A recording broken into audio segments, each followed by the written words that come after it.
part 3, uh, America's Final Destination, or Babylon's Final Destination, which is WW3.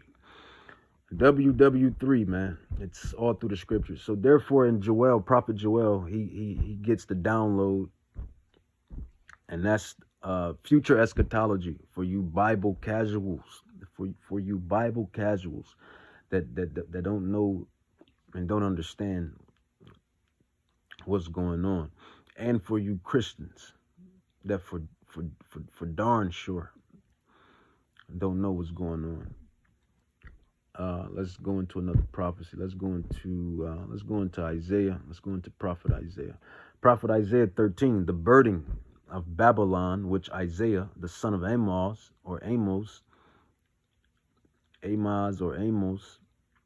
did see. Jumping down to verse 6, it says, "How ye, for the day of the Lord, which is Yahweh, is at hand. It shall come as a destruction from the Almighty." Jumping down to verse 9, chapter 13, Isaiah. It says, "Behold, the day of the Lord comes cruel, both with wrath and fierce anger, to lay the land desolate, and he shall destroy the sinners thereof out of it. For the stars of heaven and the constellations thereof shall not give their light. The sun shall be darkened, and his going forth, and the moon shall not cause her light to shine. I will punish the world for their evil." Sexual immorality, breaking the laws of Yahweh, murder, lies, violence, all of the wicked stuff you see today. Everything that's wicked, everything that breaks the laws of Yahweh, everything that doesn't go according to the laws, the statutes, and commandments is what is considered evil and wicked in the eyes of Yahweh. So that's, basically everything you can think of that goes down here in Babylon, from GMO food to sexual immorality to lies, to murder, deceit, to false doctrines, false philosophies, false religions, and the wine, that good wine of Babylon. It says, "And I will punish the world for their evil and the wicked for their iniquity." It says, "And I will cause the arrogancy of the proud to cease, and I will lay low the haughtiness of the terrible." And we know that's Esau. He's very proud. And not only Esau, but, the proud of these other heathen nations, and just the wicked in general of today. People are just proud today. They're proud and arrogant in their wickedness. And I'll say that again. They're proud and arrogant within their wickedness. "And I will lay low the haughtiness of the terrible." Verse 12, Isaiah 13, it says, "I will make a man more precious than fine gold, even a man than the golden wedge of Ophir." And that prophecy is coming down the pike when this place collapses.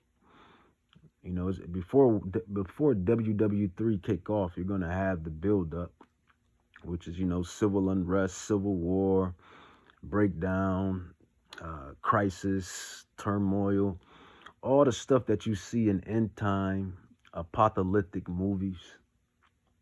All of the stuff that you see in end-time apocalyptic movies is going to happen. It's going to be prophecy. It's going to build up to WW3, to the return of Hamashiach Yahushai.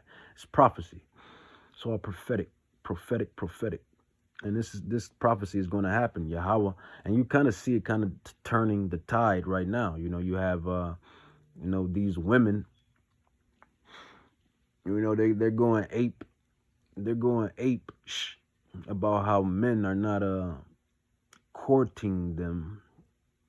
The women are going ape about how men are not courting them rather, and how men are not going out to the clubs and restaurants and none of that, and how restaurants and certain clubs are failing because, it takes two to tango. Right. It says Isaiah 13. So you kind of see that tide switching. You see, with Donald Trump, You know, what he did with the Section 8 and with the food stamps. You know, so women, they can't, you know, they can't,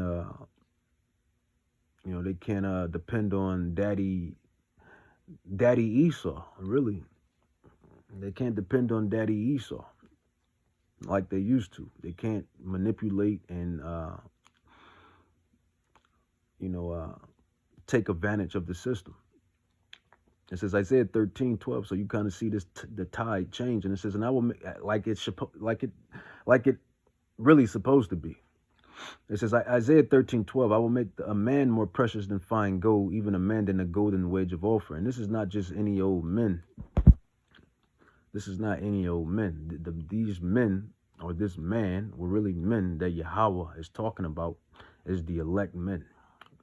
These are the elect, anointed men that have been signed, sealed, and delivered since the beginning. Ephesians 1:4 and 5, Ephesians 1:11, 12, Revelation 7:4. These are the elect men that have been signed, sealed, and delivered. These women are going to seek out these men. It says it's prophecy. You can take what I'm saying with a grain of salt, but prophecy is going to be prophecy.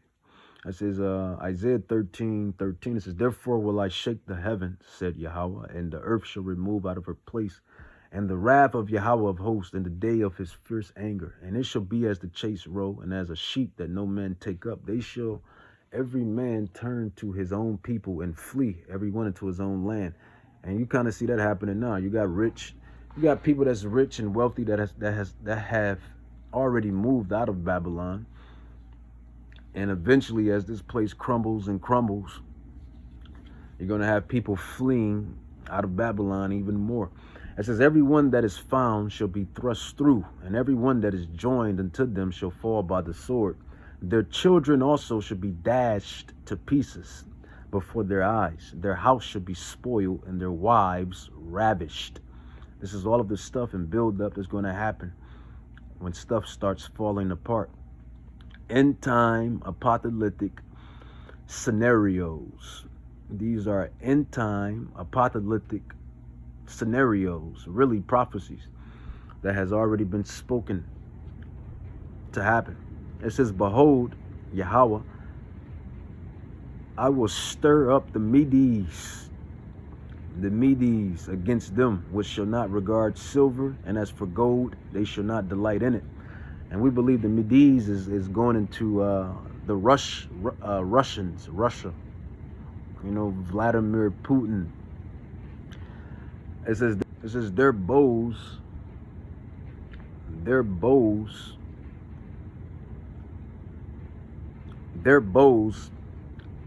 also shall dash the young men to pieces. It says, and they shall have no pity on the fruit of the womb. Their eyes shall not spare children. It says, in Babylon, the glory of kingdoms, that is America, the beauty of the Chaldees, excellency, shall be as when Yahweh overthrew Sodom and Gomorrah. It shall never be inhabited. And this right here is key right here, because when WW3 takes off, this land mass is going to be desolate. This land mass is going to be desolate. And this Yahweh, he expounds on this quite a lot, about this land being desolate. Isaiah 13. Salachia. It says, it shall never be inhabited, neither shall it be dwelt in from generation to generation, neither shall the Arabian pitch tent there, neither shall the shepherd make their fold there.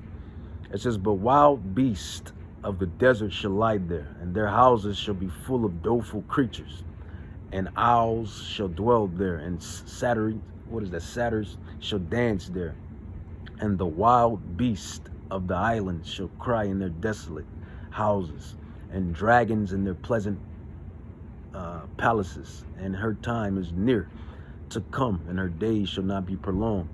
So this is all of the judgment that's coming to America. This is the judgment that's coming to Babylon. Babylon, Babylon, Babylon, Babylon. Egypt, Egypt. Assyria, Syria. Persia, Persia. Rome, Rome. Greece, Greece. America is wrapped up in all of them. In all of them. Let's move it right along, move it right along, move it right along, move it right along. Isaiah 14. Isaiah 14, Prophet Isaiah 14, it says, we'll start at verse 3.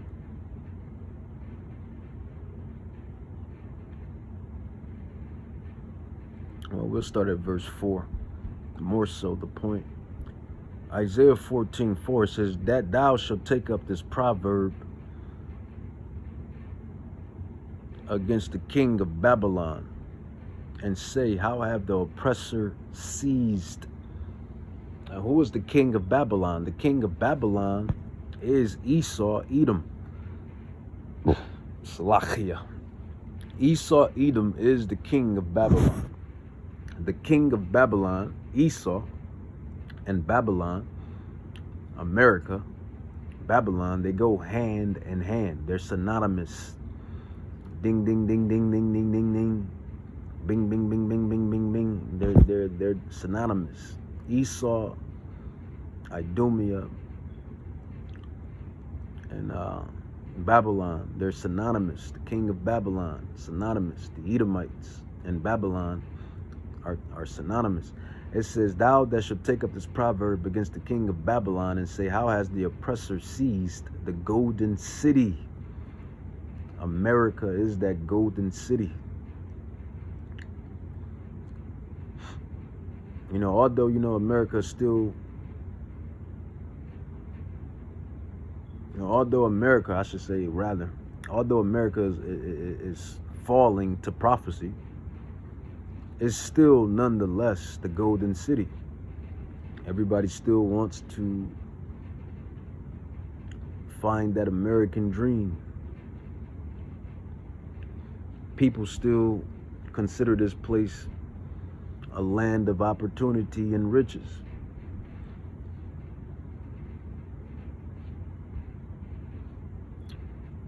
Isaiah 14:5, it says, Yahweh has broken the staff of the wicked and the scepter of the rulers.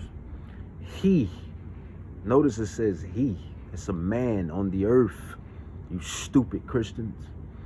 It's a man on the earth, you stupid Bible casuals. And I gotta say it like that. I gotta be rude because y'all so stupid. You know, you're stupid. And then when we try to inform you and give you intel, you fight it and go against it instead of taking heed and listening and praying on it and looking up what we have manifest unto you. He, it says he, it's a man on the earth. More specifically, it's a nation of men on the earth. He who smote the people in wrath with a continual stroke. He that ruled, there go he that ruled the nations in anger and persecuted, and none hindereth. That's what he do. He goes over and bombs places. He goes over, puts sanctions on different nations. He goes over and bombs certain nations. You know, he goes over to other nations and say there's weapons of mass destruction. He goes over to other nations and say that their president or their whoever's ruling over them, that particular nation, is this, is that. You know, There's plenty of history, man, of this devil just being wicked, as the Bible says, smiting the people with in wrath. You know, this is why Yahweh is angry with this particular nation. This is why Yahweh, you know, who they call God, God himself is angry, very, very angry, very angry with this particular nation.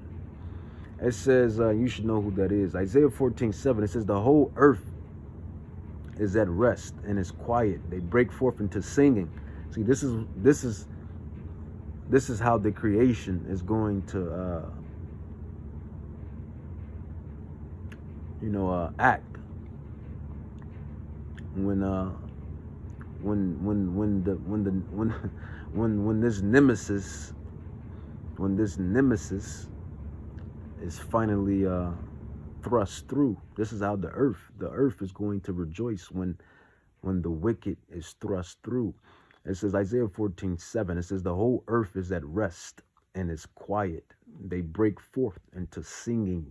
The earth is going to rejoice. You know, this damn devil doesn't even give the earth any land Sabbaths. You're supposed to give the land Sabbaths, Shabbats, which is rest. No, they don't do that. You know what Esau does? Esau digs and digs and digs and digs, takes all the silver, digs and digs, takes all the gold and digs, takes all the oil and digs, takes all the lithium and digs, and whatever else he takes. So the earth is going to rejoice. The earth. I'm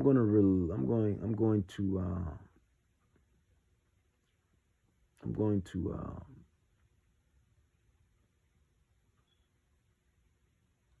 dub the earth as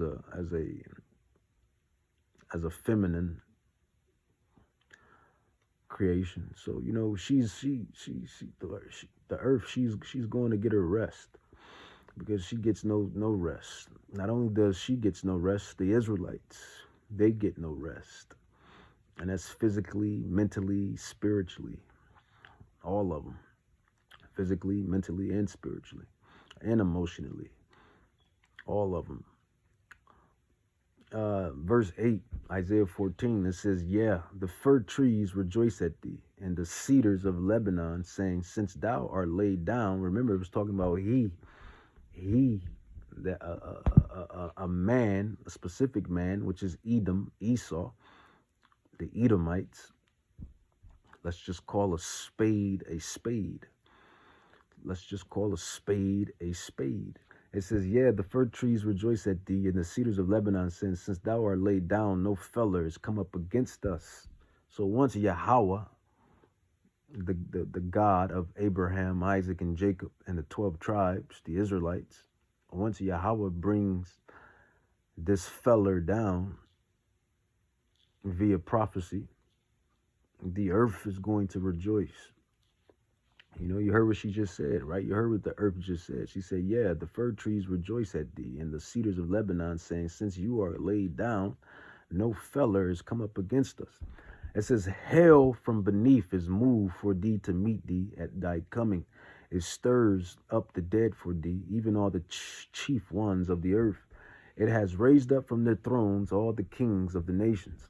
Verse 10, Isaiah 14, prophet Isaiah 14, verse 10. These are lessons. These are lessons. This is ministry work. This is ministry work. This is ministry work. This is lessons. This is lessons. This is scholarship. This is scholarship. This is work. We could be doing anything in the world. We can be doing anything in the world, but yet we're diving into these prophecies day in and day out. A video here, a video there. Highways and hedges there, highways and hedges there. Word to mouth here, word to mouth there. The work of Yahweh. the work of Yahweh. And not only just doing the work of Yahweh, but also living in that work. You know, like I said, we're not perfect. We're not perfect. We have shortcomings. We have our sins. We have our infirmities. We have our obstacles that we were. When you really understand prophecies and scriptures, we have our obstacles that we were predestinated to have in our walk. Everybody has their vices. They're negative. You know, usually vices is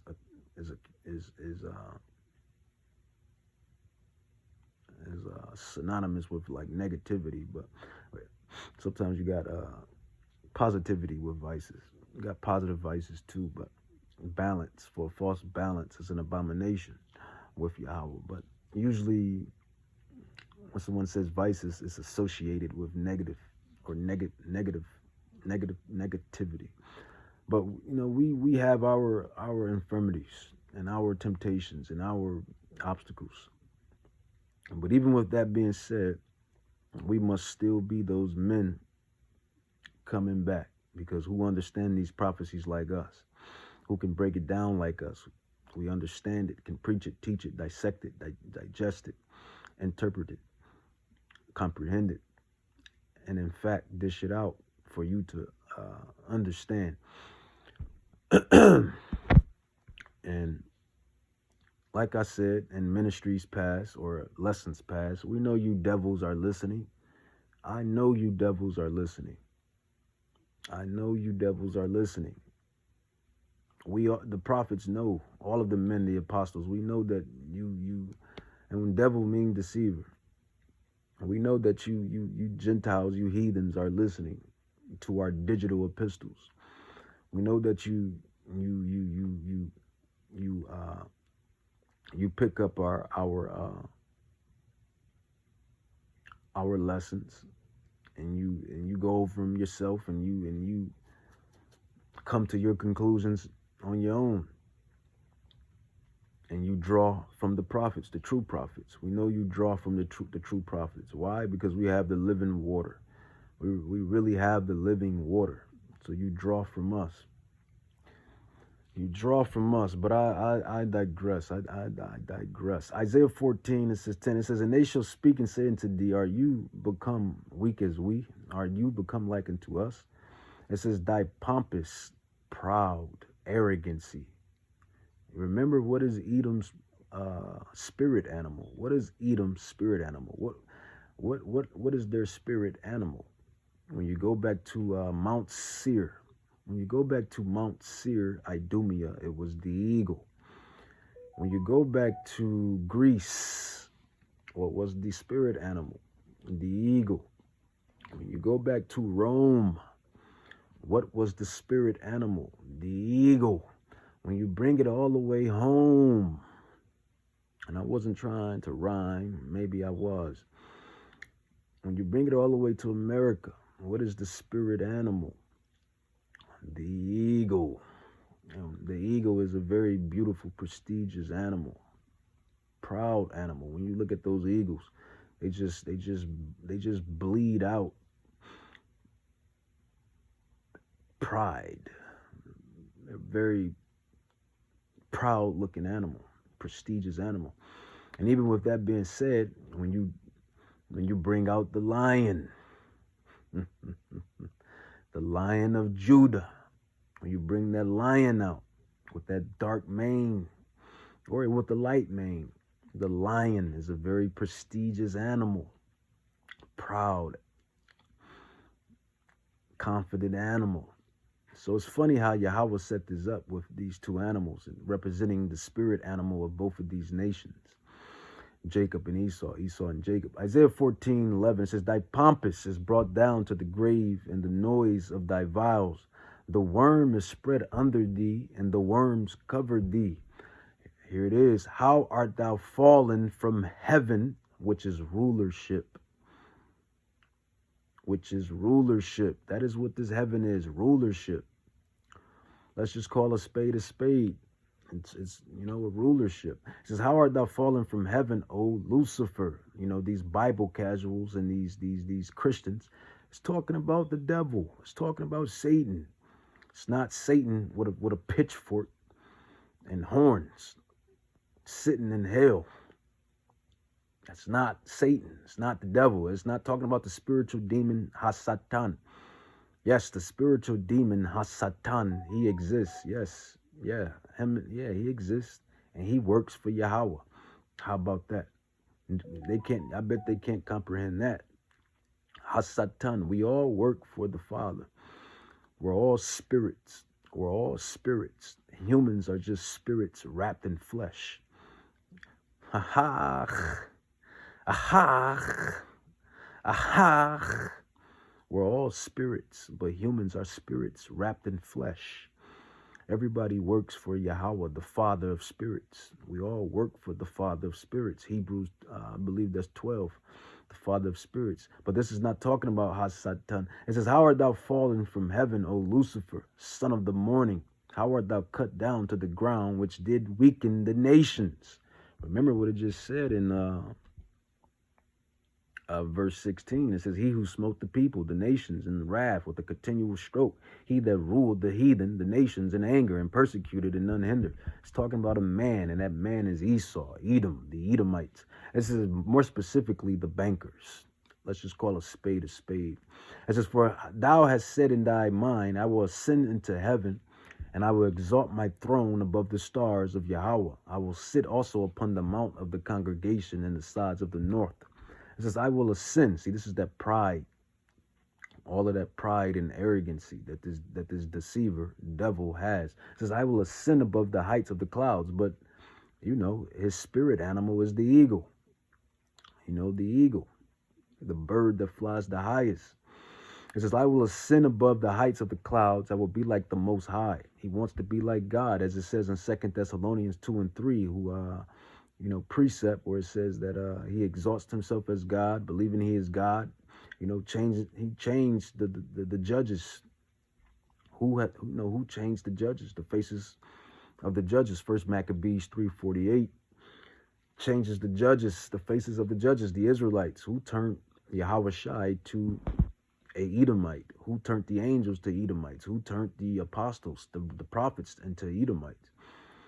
When you go into the old church, when you go into the catacombs and the Vatican and the Russian icons and the Voronet icons, you'll see how the first church looked.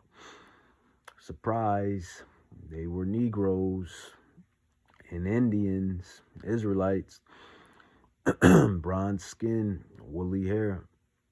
Surprise, surprise. This is Isaiah 14. It says, in verse 14, it says, "I will ascend above the heights of clouds. I will be like the Most High. Yet thou shalt be brought down to hell." And that's not talking about a burning place. That's talking about a low estate. As it said, "How art thou fallen from heaven," which is a high estate. It says you're going to be brought down to hell, which is a low estate. The wild men and the Moors. The Moors and the wild men, which was another font. The same people, but a different font. The wild men, the Edomites, the Moors, the Israelites. Same people, different font. Just like right now, let's just call a spade a spade. You have the Israelites in hell. Hey, I'm not scared to tell the truth and nothing but the truth. Oh, help me, Yahweh. You have the Israelites in hell right now. You have us, the kings and priests and the judges, the prophets, the gods. You have the gods in hell right now. We're in our lowest state right now. The black man and the brown man is God. Psalms 82, verse 6, John 10:34. 1 Corinthians 15:51-54, where this corruption must put on incorruption to be back as gods. We're in our lowest state. So you see how Yahweh, that's one thing you can't say about Yahweh. You can't say that he's not fair. He's very fair. Yahweh is very, very fair. He's very, very fair. It says, Isaiah 14:15, yet thou should be brought down to hell, Esau, this time around again, to the sides of the pit. It says, they that see thee, and that hell and heaven is just lower states, higher states, rulership and lower states, no rulership. That's what the hell and heaven is. It says, Isaiah 14:15 says, yet thou should be brought down to hell, to the sides of the pit. It says, they that see thee shall narrowly look upon thee and consider thee, saying, is this the man that made the earth to tremble? Yeah, with your sanctions, with your accusations on nations, stating that they're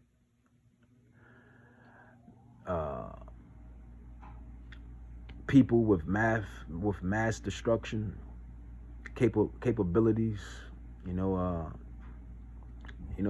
just all of the BS that Esau does on the earth.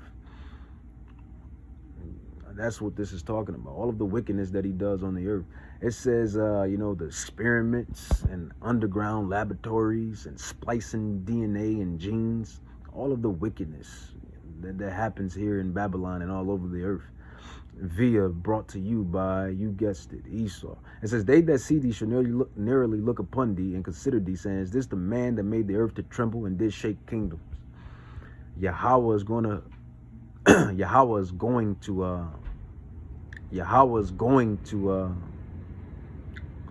make these prophecies play out, man. Isaiah 14:19, it says, but thou art cast out of the grave like an abominable branch, and as the raiment of those that are slain, thrust through with the sword that go down to the stones of the pit.